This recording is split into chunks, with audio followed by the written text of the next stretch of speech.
All right, so I am going to my first conference. I'm excited for you. I'm a little nervous, but I figured that I've already gotten the breakdown on how conferences go on the agent side, but I think we can give a breakdown for the authors going to their first conference or their 15th conference.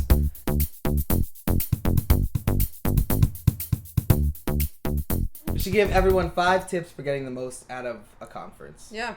So number 1, which came from Jessica Faust, is get out of your room and get out of your head. Yeah, exactly. Get out of your room.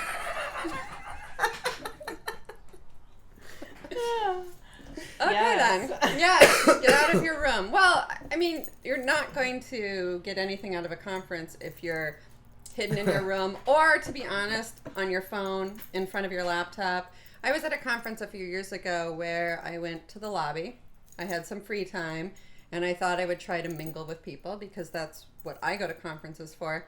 And every single person was like this with their phone. At least if they have a book, I feel like I can approach them, talk to them about the book. But with the phone, it's a clear sign to me that you don't want to talk to somebody. Mm-hmm. And I know that when I get uncomfortable or awkward, it's the first thing I want to reach for. Keep it in your bag. I really think it is a detriment to your conference experience to always be hiding behind something, your door to your room or your phone. The best conferences always have the best bars. They do. Because I think the most business gets done at the bar because that's the easiest place to network with other people. Mm-hmm. Sometimes there's like a nice open lobby or a lobby bar. But put those two together. That's magical. But I do think that every best conference story we have is from a bar. And some we can tell, some we can't. That's true. But it is where people hang out. I think you just have to get past your shyness or get out of your head. Get out of your head. And you don't need to drink. Go to the bar, have a soda. But that's where people are comfortable and chat and tell stories or talk about whatever's on the TV at the bar. And yeah. I agree. Including the publishing professionals. Well, you'll always find them at the bar. So number 2 is the flip side of this, and it's to take time to actually hide in your room. Yeah. One year at a conference, I had to schedule breaks for something. So before I even... This really works for agents, but before I even sat down to schedule my conference day, I marked off a few different hours where I needed to go to my room, and I do that all the time now. So when you're looking at your conference schedule and you're making your plans from breakfast through dinner and you're looking at the workshops, take a break in there, schedule some time where you're going to run up to your room, go to the bathroom, freshen up, take a deep breath, empty your swag out of your bag. I think that it helps you to re-energize and to recenter yourself. If you have a roommate, Kim and I do this all the time, schedule it together so you can get back and share stories and then go and hit it again. So number 3 we kind of touched on when we talked about number 1, but it's talk to everyone. Everyone you can talk to, you should be talking to because you never know what you're going to get from them. But elaborate.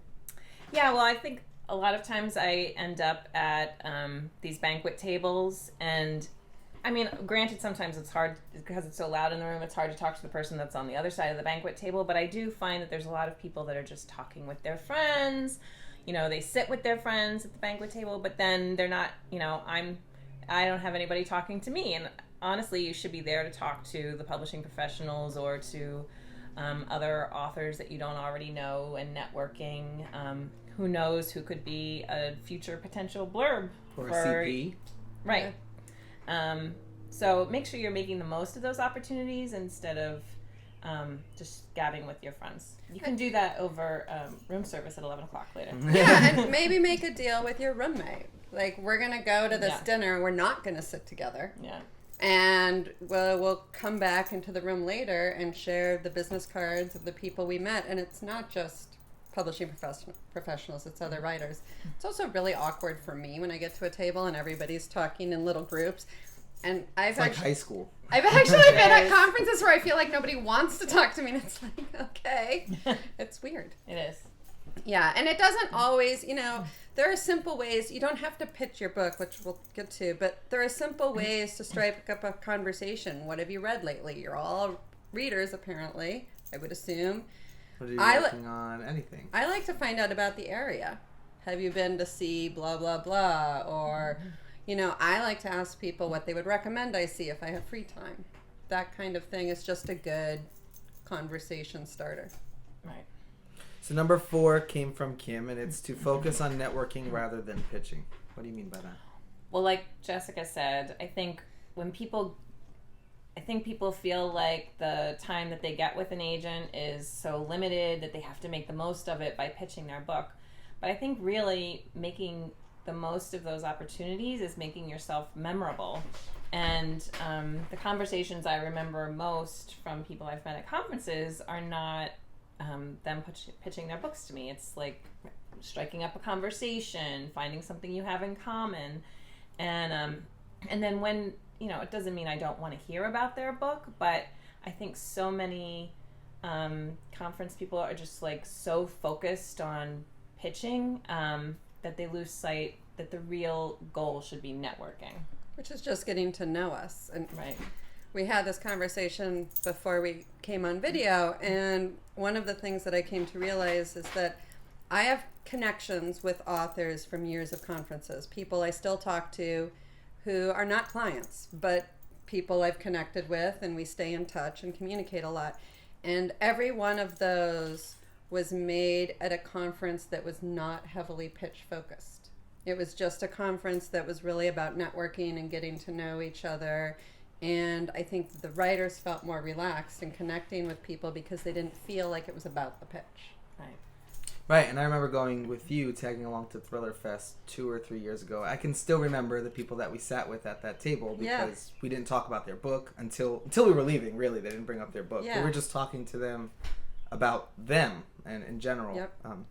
So it makes a difference. And sometimes, too, if you strike up the conversation, you could just exchange cards and then email them later and be like, this is the book. This is my book. Even if it didn't come up in conversation, it's still like a connection that you've made. You can always query. Yeah. Always.